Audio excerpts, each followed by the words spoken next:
Inspired people are people who live their purposes and are going flat out for the call of God on their lives.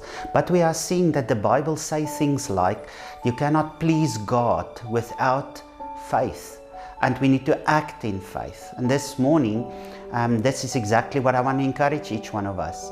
Many times our circumstances, even our views of ourselves, our identity and what we can bring to the table is inhibiting us from stepping out of the boat and act in faith. I think many of us struggle to mention when last did we act in faith.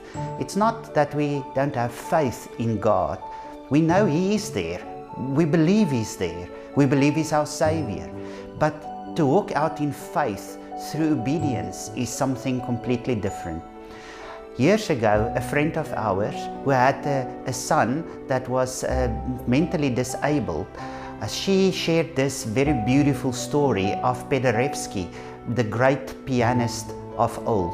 And she said one day, as the people were sitting in the auditorium waiting for Paderewski to come to the grand piano to play, this little boy decided that he is going to go up on stage. The mom was chatting to her friend, when Twinkle Twinkle Little Star hesitantly started to be played from the grand piano on stage. She looked up and saw her son putting his one finger playing Twinkle Twinkle Little Star.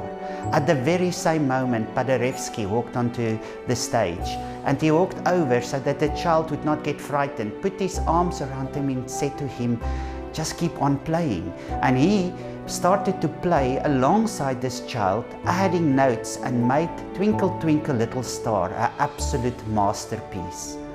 And many times God used the little that we are bringing, our faith, by just stepping out, and He makes with our messy lives something very spectacular.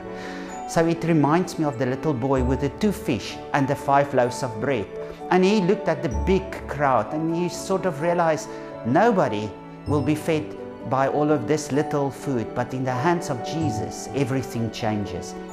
So as an inspiration, I want to encourage you this morning, hold on to faith and step out of the boat and be inspired with the potential of God taking your 2 fish and your 5 loaves of bread and making it a masterpiece.